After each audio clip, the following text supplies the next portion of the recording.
Bon, bien, on commence. Aujourd'hui, le sujet du live d'aujourd'hui, c'est les pannes de désir. Avant de commencer, c'est vrai, il faut que je me présente. J'oublie toujours. Il faut que je pense à ça. Mon nom est Chantal Brault, je suis néosexopédienne, une spécialiste en savoir-faire et en savoir-être sexuel, une spécialiste des sens et du plaisir. Qu'est-ce que ça mange en hiver? Ça a sa couleur particulière. Franchement, je me rends compte de ça depuis le retour de voyage. À quel point je réalise pas comment c'est particulier ma façon d'aborder les choses. Aujourd'hui aussi, dans ce sujet qui est les pannes de désir, je vais y aller à ma façon. Je vais y aller à ma manière. Le désir, en fait, c'est quoi? C'est un état. C'est un souhait. Je souhaite la possession ou la réalisation de quelque chose. Ça, si je regarde dans le dictionnaire, c'est la définition qu'on en fait. Mais en fait, c'est quelque chose qui nous habite. C'est vraiment un état, on pourrait dire, émotionnel. OK? Qui peut s'élever vers un autre état émotionnel encore plus intense qu'on va appeler la passion.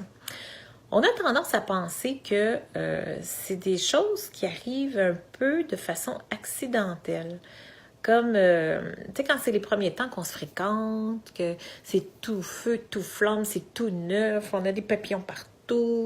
Le désir est présent, c'est vraiment pas un problème. On n'a pas à y penser, on n'a pas à faire quoi que ce soit. C'est quelque chose de naturel, c'est quelque chose qui nous vient d'emblée. Et avec le temps, avec l'habitude, c'est comme si on le perdait, puis on se fait une raison. Ça doit être ça doit être parce que je l'aime plus, ça doit être... Tu sais, on comprend pas trop vraiment, dans le fond, pourquoi est-ce que ça vivait, pourquoi c'était présent, pourquoi c'était là, puis comment ça se fait que ça descend. Puis moi, ce que j'ai envie de faire, c'est de vous ramener un peu à l'expérience qu'on a vécue la semaine passée en voyage avec nos couples. Parce qu'on a tellement travaillé ça, puis je trouve que c'est quelque chose qui est ressorti là-bas parce que justement... des couples qui, ça fait longtemps qu'ils sont ensemble, que l'habitude s'est installée, que l'ennui sexuel s'est instauré, les habitudes, c'est toujours à peu près la même chose, on n'a pas le temps, on manque de temps, on prend pas le temps, on sait pas trop quoi faire différemment, beaucoup de frustration, les accumulations de non-dits, tu sais, c'est des chicanes, non, go, ça marche pas là, tu sais, on est vraiment dans un conflit et on voudrait éprouver quand même du désir. On va parfois avoir des relations sexuelles qui vont être potables, mais on comprend pas vraiment tout ce qui se passe là-dedans. Fait que, ce qu'on a fait cette semaine, ça a été vraiment de prendre conscience que, en fait, le désir, c'est un état dans lequel je peux m'installer, un état que je peux décider d'avoir. Et même l'intensité, c'est quelque chose que j'ai le pouvoir sur ça. Et ça, en général, on n'a pas vraiment conscience de ça. Puis c'est un peu le feedback que nos couples nous disaient, mais non, faut que ce soit spontané, tu sais, faut que j'attende que ça vienne. Si ça vient pas, je veux dire, je peux pas l'inventer. Non, tu l'inventes pas, tu le crées, tu le produis. Parce que ce qu'on leur disait, c'est, vu que vous êtes vraiment très pris dans le temps, je vous suggère de vous mettre une case horaire à votre agenda où vous allez vous consacrer vraiment du temps pour vous autres, pour vous assurer que vous allez avoir quelque chose. Et le commentaire était, ben, me semble que ça fait froid, là, tu sais, c'est que je sache que je vais avoir un rendez-vous, telle date, puis, ouais, mais c'est une perception, ça dépend comment est-ce que tu vois ça.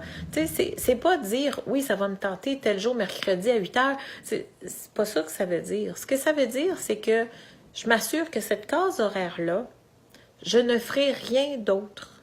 Ça va vraiment être consacré à notre relation de couple. Ça va vraiment être consacré à nous. Il n'y a rien qui va venir déroger ça. C'est ça que ça veut dire dans le fond, c'est de se consacrer un temps de qualité. Qu'est-ce qui fait que les premiers temps, c'est tout feu, tout flamme et c'est si automatique et si facile, ben c'est justement, c'est parce qu'on y met toute notre attention, on y met tout notre intérêt, on est là, parce qu'on y pense tout le temps, les papillons nous brassent, hein? La vibration est présente. Puis après ça, ben, on prend ça un peu plus pour acquis, les responsabilités prennent le dessus, fait que notre relation commence à prendre des priorités, hein, qui est 3, 4, 5 et ainsi de suite. Puis même, comme il y en a qui me disaient, Z, ça finit par prendre aucune priorité, hein, c'est en dernier. On se passe toujours en dernier, c'est terrible.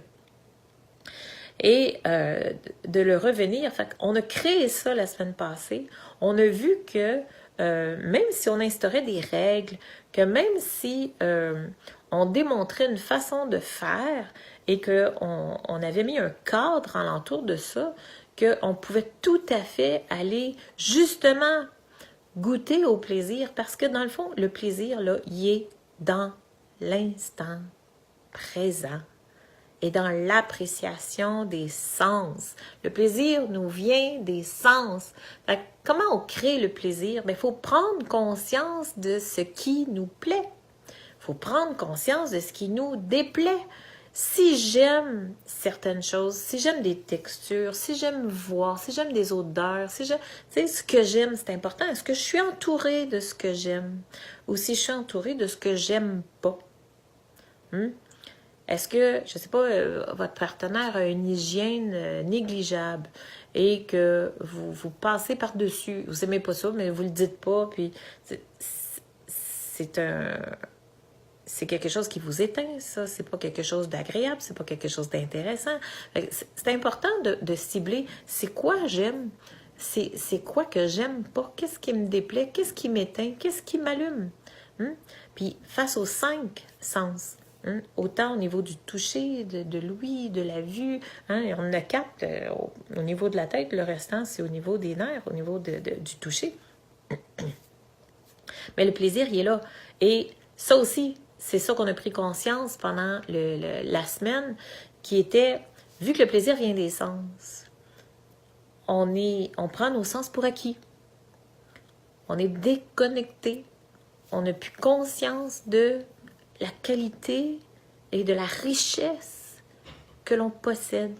C'est presque un miracle ce qu'on a. Ce corps humain, il est fantastique. Il nous offre des possibilités qui sont infinies, mais on le prend pour acquis. Donc, on le ressent plus.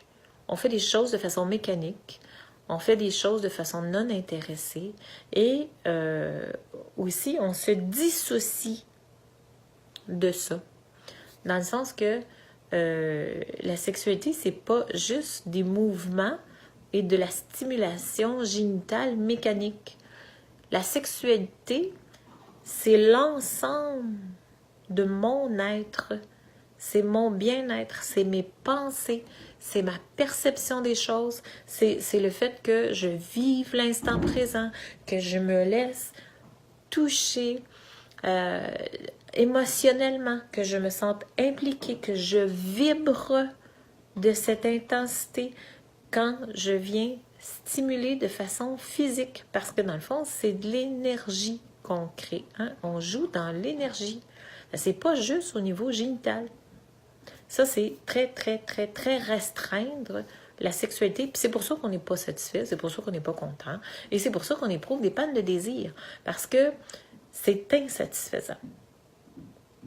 Le désir, ça se crée, ça se recrée à profusion. Puis même là, dans l'instant présent, si je ne suis pas dans un état d'excitation et de désir, je peux décider de dire, bon, ben, à 2h cet après-midi, on se donne rendez-vous et on se monte un petit scénario, on commence des caresses et on essaie de vivre l'instant présent et d'apprécier ce qui est. Vous allez voir que le plaisir, le désir va renaître, ça se crée au quotidien. Il y a plusieurs façons de le faire. Je vous en donne plusieurs exemples au fil de mes lives, particulièrement avec mes scénarios érotiques les samedis. Si vous me suivez pour les scénarios érotiques, le samedi, je vous donne énormément d'ingrédients, de détails pour jouer d'intensité dans justement ce désir et même la passion. Hein? Ça n'arrive pas par accident, ça. Quand ça arrive dans l'inconscience, ben c'est un cadeau vraiment qui est donné, mais qui est inconscient.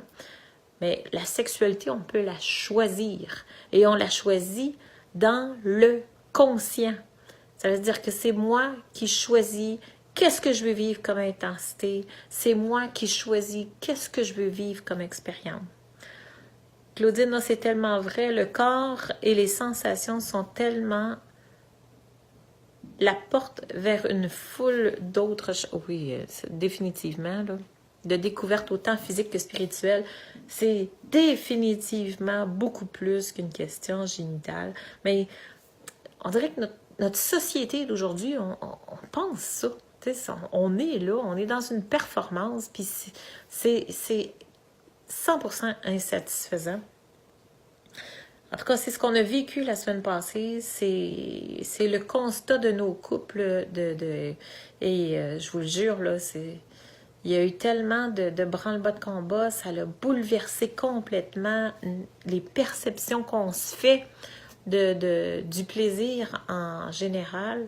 Et dire, ben mon Dieu, je pensais pas que j'avais autant de pouvoir sur ma vie, sur mes sens, sur ma sexualité, sur mon plaisir, sur mon désir. On a tout ce pouvoir-là. C'est un choix, mais conscient. Donc, est-ce qu'on veut rester dans le réactionnel, dans la réaction, ne pas avoir le choix, ou si on veut décider, prendre conscience, avec la reconnexion à nos sens, c'est essentiel selon moi. Fait que voici, c'était un petit peu mon tour d'horizon, ma façon à moi de vous parler du désir. Sur ce, moi je vous dis bye, merci, je vous embrasse, je vous aime fort, fort, fort et merci d'être là, j'apprécie et j'ai énormément, énormément de plaisir à faire ça avec vous autres. Bye!